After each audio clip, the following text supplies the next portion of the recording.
Good morning, McDowell. Good morning, McDowell. Am I gonna be on TV?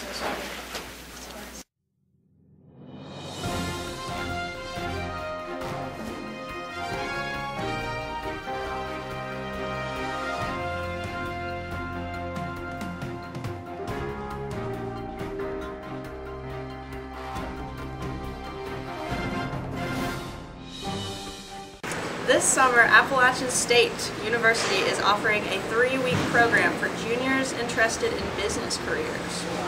March 5th is the ACT for juniors here at school. Seniors, this is a wonderful day for us because we don't have to be here, but there are a few things that we have to do. You can either job shadow, visit a college, visit a military recruitment center. There are also a couple of field trips going on that day, so be sure to drop by the counseling office and ask about that if that's what you're interested in. March 8th, there will be a National Honor Society meeting. Be sure to attend if you are a member. Seniors, be sure to drop by the counseling office to look at the whiteboard standing right outside. It's loaded down with tons of scholarships that you can apply for. The more you apply for it, the more chances you'll get some scholarships for college. If you got your spring pictures taken, you need to come by Mr. Ferguson's room and pick your pictures up. They're here. Now we're going to go to Emily Hogan for some more news. Thanks, Carrie. Seniors, if you were not able to go to FAFSA Day this past Saturday at McDowell Tech, you can still complete the FAFSA form. Check with the colleges you are considering to find out when their deadline for completing the FAFSA is. If you have any questions, come by the Gear Up office. You can still do FAFSA online at FAFSA.gov, but don't go to .com because .com costs money. Make sure you have your tax forms from your parents, and if you worked this past year, you need to have your tax forms. Well, that's all I have for you today, so we hope you have a wonderful day, and we'll see you bright and early on Tuesday.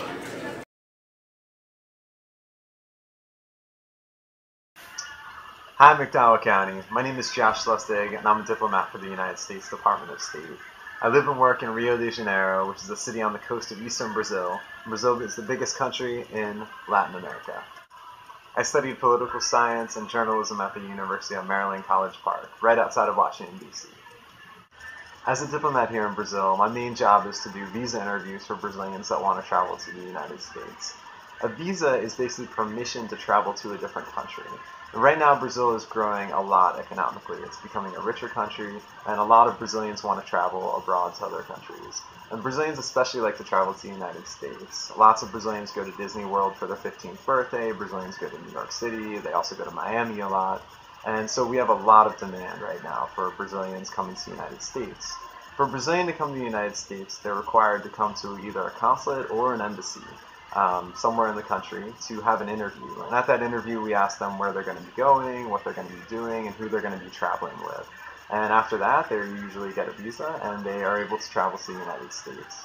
And Brazil is so important right now that 2 years ago, Barack Obama went to Disney World to announce a special program that made it easier for Brazilians to get visas.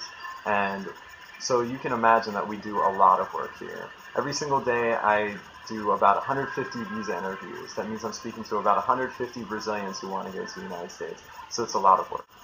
The best part of my job is the opportunity to travel. Diplomats typically don't live in the United States. We get to work in one of the many countries out in the world, so we get to learn a lot of languages and meet new people, and it's always an adventure. The worst part of my job is being away from family. Luckily, I'm here with my wife, Annie, but the rest of our family all lives in the United States. And so it becomes really hard to stay in contact with everybody, especially around the holidays, and can get a little lonely. My advice for any student who might one day want to become a diplomat is to make sure you learn as much as possible about the world. There are almost 200 countries in the world, and as diplomats we could have to work in any one of them. So it's really important to learn as much as you can about how the world works, about the different cultures that exist, and as many foreign languages as you possibly can. Especially now when you have the chance to study a language. It could be Spanish, it could be French, it could be Chinese. Take that opportunity if you ever want to be a diplomat. McDowell County, thank you very much. Good luck.